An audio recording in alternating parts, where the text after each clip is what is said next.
The Thing 2002 video game is an interesting story, basically serving as an obscure sequel to the cult classic it was built off of. The game received no sequel of its own because it was cancelled, and I'm not really sure how you would make a sequel out of it though. Given the lost potential this game had, which the developers basically admitted that they had more ambitious ideas, but limitations from back then proved the ambitious ideas impossible. Now that it's 2021 and we have enormous games like Red Dead Redemption 2, I have the idea to remake the 2002 video game and bring it to its full potential. Firstly, I'm going to talk about who I want to make this game. Obviously, I want an experienced and dedicated team that would make it a fun, scary, and immersive game. I would have suggested Visceral Games, who made Dead Space, but they were shut down by EA when they cancelled the Star Wars game they were making. Plus, EA corrupts everything that they touch nowadays. And who the hell wants a Thing game with loot boxes and pay-to-win microtransactions? Plus, they'd probably make a multiplayer that would essentially be an Among Us ripoff. Brainstorming, I suspect both an experienced team with making both a horror and third-person video game should be chosen, whether they be indie developers or not. Secondly, I'm going to discuss how the gameplay in our hypothetical remake is going to look. In the original game, it was a squad-based action horror game, and I want to preserve the same basic outline. The game was relatively enjoyable to play and challenging as hell, even on easy. Point is, I like how the game was structured. Here's what I would change. While I want to keep the same weapons as the original, and their purposes in the game the same, I want there to be a weapon wheel to more efficiently select your weapon. In the original game, I struggled to select the weapon I wanted a bit, so just giving it a wheel that slows time would be better. Another change I want is to give the player more mobility. That means the ability to sprint and jump. Just basic additions, and maybe the ability to climb up. I also don't want infections to be scripted. Instead, I want the players to keep team members, right up until the point the plot needs to throw them away, or they get infected on their own. I also want no engineers to be necessary. Instead, if you get an engineer killed, you will have to find a different solution. So let's say that you need to get a door open, and the easiest option is to get an engineer to slice the power box. If the engineer dies beforehand, you might need to find a well-placed key or something like that. Think of it like minor puzzle solving. I'd also like the teammates to do the same things they do in the original game. That means get scared, commit suicide when not stabilized fast enough, and stuff like that. I'd also like to see the squad-based system return with the mechanics of giving squad members weapons and such. Alright, now with all that shit out of the way, let's talk about my hypothetical plot. I want to incorporate everything, the original, the prequel, the comics, and the original game. As for what's canon, The Thing 1982 will be, of course, core canon, but The Thing 2011 will be mostly canon. I say mostly because there are a bunch of retcons and contradictions in the prequel. Here I'm saying that most of the shit in the prequel definitely did happen, but when a contradiction occurs, the Carpenter film overrules it. So you could still watch the prequel film and still get a gist of what happened. So here's a detailed synopsis of the plot. I want to use the music from the films to make this a cinematic game. I want the cutscenes to look like a movie. I can imagine myself presenting this to an audience at a showcase. I present a trailer, and then I announce the game, and just like Keanu Reeves in the Cyberpunk 2077 showcase, I get Kurt Russell to come out and announce his involvement with the game. I also want this game to have several endings based on actions, so I'm going to go over the best possible ending for my game first, before getting into different outcomes. Our game begins in faction with the original game, with Blake and his team investigating Outpost 31 after the events of the 1982 film. I'm going to make it about 3 to 5 days after. Blake and his team find nothing except dead wreckage. They don't even find the body of Childs, because I'm saving him for later. Instead, I'll put the frozen, charred body of Knowles in his place underground. And this is where I take my first inspiration from the comics. You see, in the comics, MacReady goes back to Outpost 31 and finds the body of Knowles, who died in the explosion that destroyed the base. So anyways, Blake reports no survivors and finds the UFO. just like in the original game, and he places charges all over the camp and destroys it. Then he is sent to back up the other team sent to Thule Station, while the rest of his team gets to go back to base, just like in the original game. The mission is pretty much the same, as Blake is sent to back up Alpha Team, where he meets Pierce, Alpha Team's leader, as the rest of the team has been assimilated, which is where we then introduce the virus to the player. Just like in the original game, the only way to kill it off is with fire. Since the virus appeared around Thule Station, and Blake and Pierce have no idea what it is exactly, they escape. They get into the vehicle Alpha Team used to get to Thule Station, and since the Arctic Marines outpost is too far away, they decide to go to the nearest active station, a Russian station, to try and refuel and perhaps warn others about the virus. They are greeted with nothing but hostility. Remember, this is 1982. The Cold War is still happening, so 2 American Arctic Marines showing up uninvited to the Russian station is sure to cause trouble. When they get close enough, Pierce is shot in the leg by a sniper, and Blake is kicked to the ground from a Russian sneaking up behind him. Soon, Blake and Pierce are surrounded by Russians. The station commander, who all call Lerov, question why they are trespassing on Russian territory. Blake explains the situation, and Lerov is shocked. He says, "That's the same crazy story the other American told us. Throw him in the holding cell. Bring the other one to the sick bay." And then Blake and Pierce are separated as Blake is thrown into a cell. When Blake gets up, we meet Kate Lloyd for the first time since the end of the prequel. You see, you might remember in the prequel that right before the Carter thing was torched, he mentioned a Russian station that they might have enough fuel to get to. Think of this as a Chekhov's gun moment. When you put something on the wall, you have to do something with it later. So anyways, Blake and Kate talk about their experiences with the thing, and it's here where I'm going to try and answer some of the plot holes concerning the prequel. Stuff like why Kate, an American, was recruited for a Scandinavian expedition. I'll come up with the explanation that Kate's parents were Norwegian or Danish immigrants to America, and so Santa Halvorsen took an interest in Kate because of her native ancestry or something like that. This information can come with an exchange where Blake asks Kate if she was part of Outpost 31, and she responds she was actually part of the Scandinavian expedition, and that Colin did try to contact Outpost 31, referencing a deleted scene from the prequel. And when Blake asks why the Norwegians and Danes brought Americans with them, that's when I explain this issue. That's when we cut to several hours later. Blake and Kate hear yelling from outside of their cell. Blake peeks out and sees his team from the first level surrounded by the Russians. Blake blurts out, "That's my squad." But then the worst happens. His team transforms into things and attacks the Russians. Sirens blurt out from across the base, and then a few minutes later, Lerov shows up to let them out. Lerov takes Blake and Kate to the armory, and the entire level consists of getting out of the Russian station.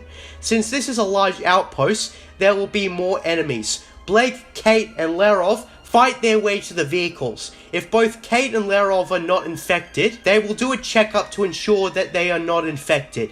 As Kate will recall the fillings test, Lerov will pull out a hammer and sickle tattoo on his arm or chest or something, because why not? Blake will pull out a spare blood test kit and confirm that he is clean. Lerov says that they'll travel to an Argentinian station to find help. Blake says that he needs to report back to the Arctic Marines base because he's long overdue by a day. But what about Pierce? Well, I was thinking of leaving his fate ambiguous. The player can look all over the Russian station, even the medical bay, but they will not find Pierce. So the player gets into a vehicle and arrives at the Arctic Marines base in the course of just about over a day. When he arrives, he sees that the virus has overrun the base, so Blake has to get in somehow. Blake runs in, fighting waves of things until he finds Dr. Faraday, the base's head doctor. He escorts him out, only to be met by his superior Colonel Whitley. Yes, he makes his return, Whitley reveals that he had already sent a team to Outpost 31 before Blake's team, in which they had discovered the virus, along with 2 survivors who escaped captivity when Captain Erskine and his unit realized the danger and tried to stop Whitley. He decided to send Blake's team in to destroy the evidence. He also reveals that he had tested the virus on Blake's team in an attempt to weaponize it, and sent Blake's infected team to the Russian station because it's the Cold War, bitch. Whitley is an American who hates commies, so the Russian station was the perfect target. Blake tries to leap at Whitley, but he just shoots him with a tranquilizer. With Blake apprehended, Whitley decides to test the virus on Blake. He forces Dr. Faraday to inject Blake with the virus, yet Faraday reports something interesting. Blake is immune to the virus due to having a stronger immune system. Yes, I'm taking a page from the original game. Just like in the original game, Whitley puts himself forward as a test subject for the B4 virus. Faraday refuses, to which Whitley then kills Faraday and takes a sample of the virus, injecting himself with it, becoming semi-immune to the virus, as he is able to control the virus when he touches it. Blake wakes up in the research facility belonging to Jennings. After struggling with his restraints, he's able to break free, looking for a way out of the facility. The player can discover Whitley's plan. His old age means he's become deranged and insane, and he has a crazy delusional plan to win the Cold War by using the virus to infect the Russians, the Chinese, the Cubans, basically all communist countries. He'll win by biological genocide, and he's going to manipulate his friend, US President Ronald Reagan, into going along with this idea by infecting him. And yes, in my version, Whitley and Reagan know each other. I'm going to give Whitley the backstory of being a lifelong friend of Ronald Reagan, where they were good friends during Reagan's real-life military service from 1942 to 1945.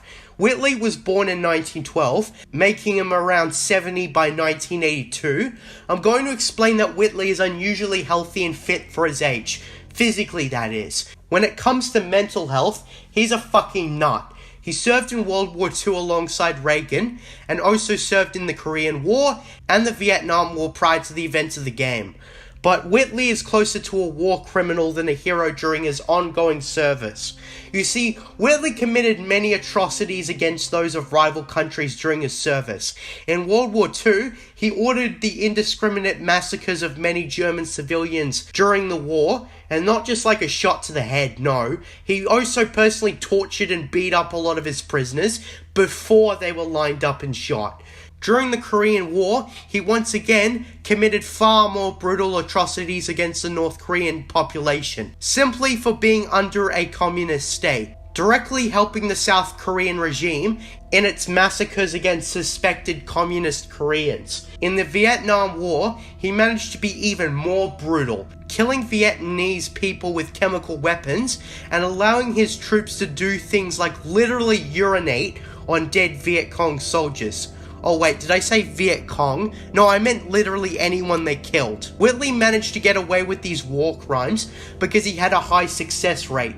When he wasn't targeting civilians directly and actually contributed to the war effort, he did get a lot of his troops killed during battles, but they always won. Whitley has close to 0 losses during his entire service, and he relied on bribery so that his crimes against non-combatants would stay unpunished and he would stay in the army. He was even awarded with several medals for his service, and his war crimes are overlooked. Alongside this, he is a staunch, hardline anti-communist and a hardline pro-American capitalist. And he hated the Soviets so much that he began looking for solutions to get rid of them. And as you can tell, when he found out about the thing, he thought that his problem was finally over. The state of the world will be the same as it was in 1982. That means Cold War, Reagan's the president, Brezhnev's the premier, and Return of the Jedi is yet to come out in theaters and so on. You get the idea. So fighting his way out of the facility, the thing has pretty much swarmed this region of Antarctica. Blake kills everything. Then, in the next mission, Blake has to destroy cargo planes with the virus in them from reaching the mainland. He destroys all 4 planes and he hunts down Whitley, Taking a radio from a dead Black Ops unit, he learns that Whitley is going to the Thing crash site. The rest of the game onwards plays as it would in the original game.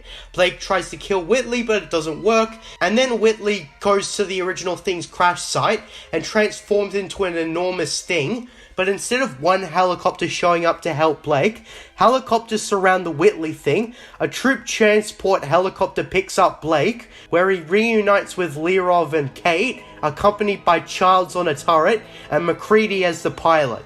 The whole force works together to take down the Whitley Thing.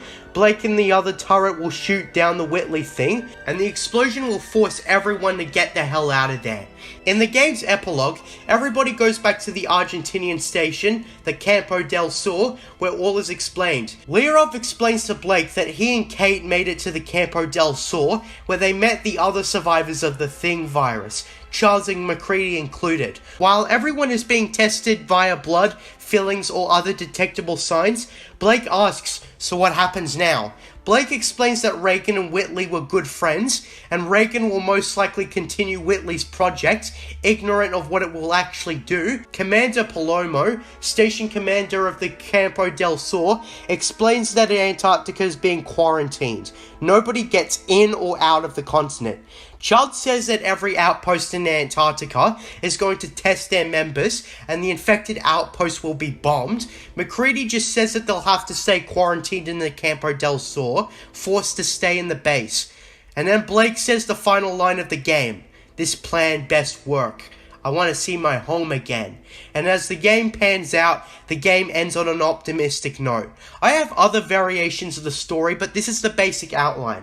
Blake goes to Outpost 31, then Thule Station, then the Russian outpost, then the Arctic Marines base, then goes to the Gen Inc. facility, then goes to the Strata facility, and then goes to the facility's hangar, and then goes to the UFO crash site.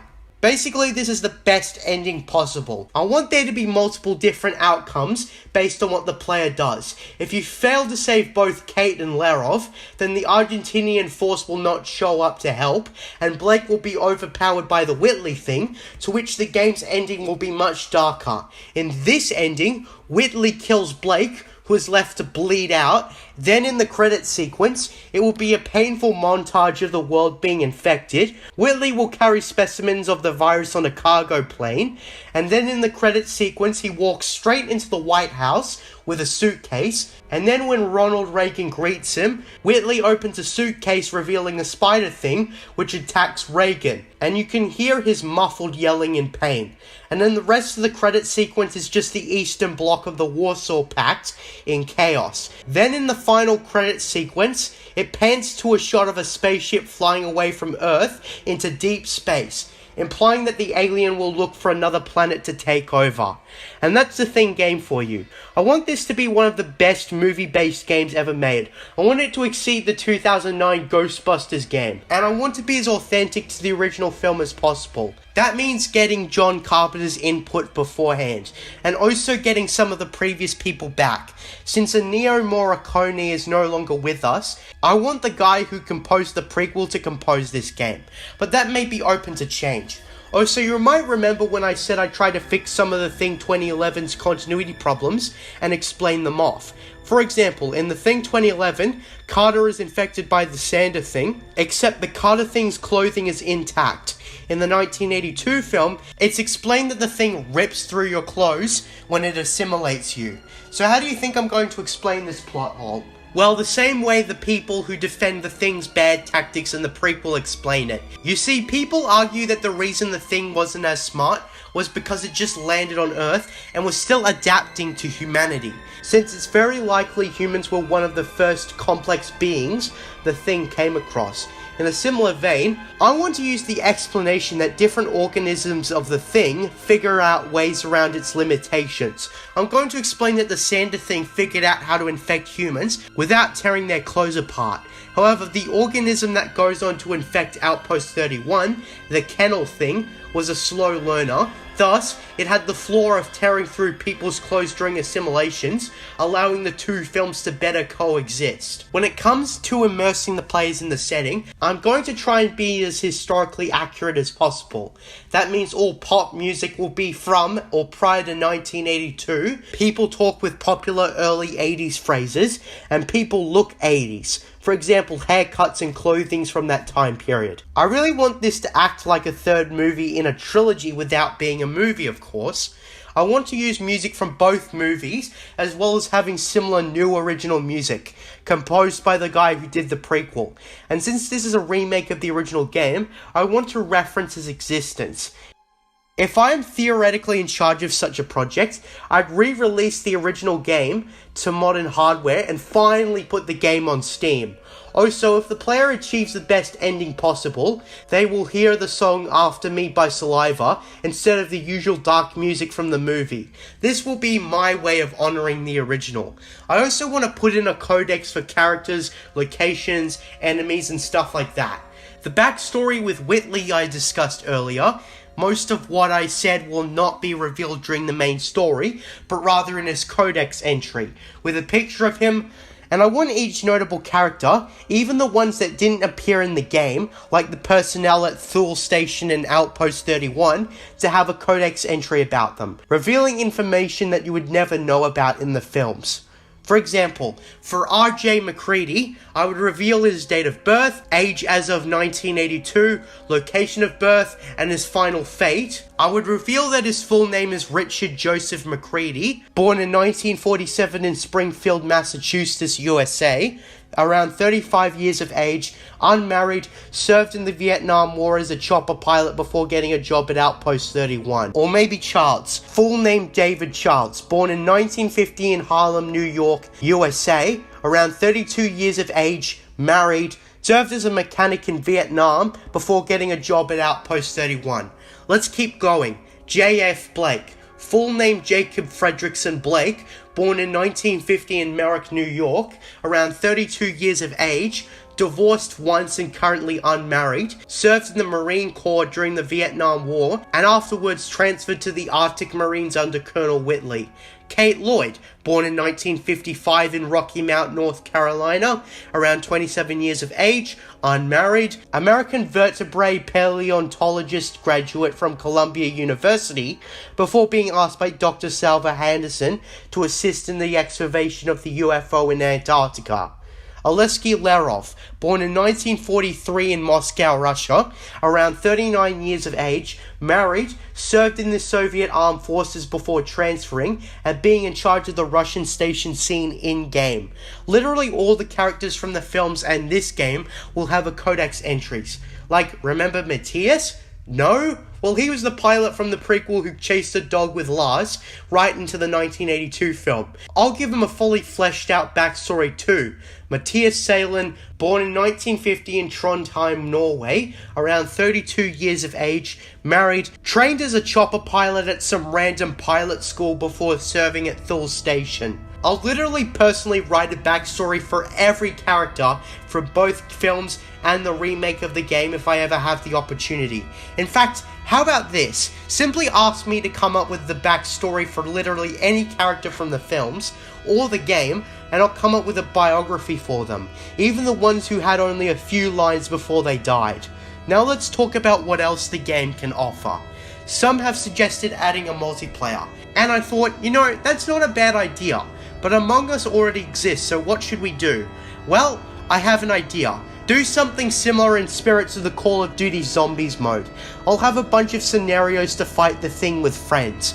I mean, there could also be a multiplayer that is similar to Doom Eternal, in which some plays the thing and attacks the human players, but I think the survival firefight mode is more interesting, and more memorable in concept too. Like the Zombies mode, this mode will have separate timelines from the campaign, basically a what if, similar to COD Zombies. At least the early Treyarch games. A team of 4 or less will fight hordes of things and have 4 unique characters that are charismatic and likable. So here's 4 characters I have for survival maps. This is the most obvious one. This scenario will deviate from the original film, in which after the blood test, the 4 survivors, Gary, McCready, Childs and Knowles, will be attacked by the things, instead of trying to sneak around and hide, and the 4 has to survive. Keep in mind, I want the original actors to come back for the campaign. That includes Kurt Russell, Keith David, and Mary Elizabeth Winstead. In the same sense, I want TK Carter to return as Knowles, but as for Gary, since the actor is sadly no longer with us, he will have to be recast by someone who can replicate his voice. However, the opening cutscene will use archive audio from the movie. In this scenario, the 4 survivors will hold out against the Blair Thing and its spawn. To make this more challenging, there will only be 2 flamethrowers, like in the movie, meaning that options for fully defeating enemies is more limited. All scenarios are winnable, but after 25 waves of enemies, and what difficulty the host chooses to play on will also be accounted for. Also, like Halo, I want there to be the equivalent of skulls in the game to give matches more replayability. So the team of 4 will have lines whenever they achieve something. When the player controlling McCready, for example, throws a grenade, he'll blurt out, "Yeah, fuck you too," and stuff like that, with other references to the movie. The map will of course be based on the layout given by the website Outpost 31, and maybe if an explosion is thrown in a certain room, chunks of the outpost will be blown out, meaning that if the whole outpost goes out, players will need to be in close proximity to the fire to survive. If the team survives 25 waves of enemies, then the ending cutscene will be far more optimistic than the movie, as there are now 4 survivors rather than 2, and that they can sustain the base until help arrives, and maybe have a large Blair Thing as a boss at the end. This scenario was based off the 2nd issue of the 1st volume of Dark Horse's The Thing comics. In the comics, Erskine, yes, there's an Erskine in the comics too, gets infected and calls a military submarine to pick him up so he can escape and get to a more populated location. In this scenario, the 4 playable characters will be McCready, Childs, Palomo, and Calvo, the last of which is a character I made up because there were only 3 named characters that could have possibly survived the volume. Since this is a submarine, there will be a lot of cramped spaces and not a lot of room to maneuver freely. Once again, 25 waves, and perhaps to increase the difficulty each wave, they will leak water into the submarine from pressure to really screw the player over. There will be 4 flamethrowers this time, but that's one of the few advantages you have. The pressure will get bigger and bigger after each wave, making it harder and harder to navigate, but if you survive 25 waves, the team gets to the control room and steers the submarine back to the surface. This scenario is based off the 2nd volume of Dark Horse's comics, Climate of Fear. This time the map is set in Argentina. This will be a bigger map than the last 2. The playable characters will include McCready, Childs, Agapito Quintina, and Sabia Vial. Basically, the thing is let loose in the wildlife, and it has to be killed before it reaches a more populated area. This map will be more like a witch hunt. You'll have to go hunting for the thing as it hides and attacks randomly. You'll also have more weapons and equipment at your disposal. Also, a lot of wildlife that may or may not be infected. For good measure, you'll have to kill everything in the woods. Also, trees will be burnable and will be very easy to cause, so that's a risk for damage. Now, when I said more equipment, I mean shit that could be used to hunt down the thing, like thermal cameras that can be used to find animals that may be the thing in disguise.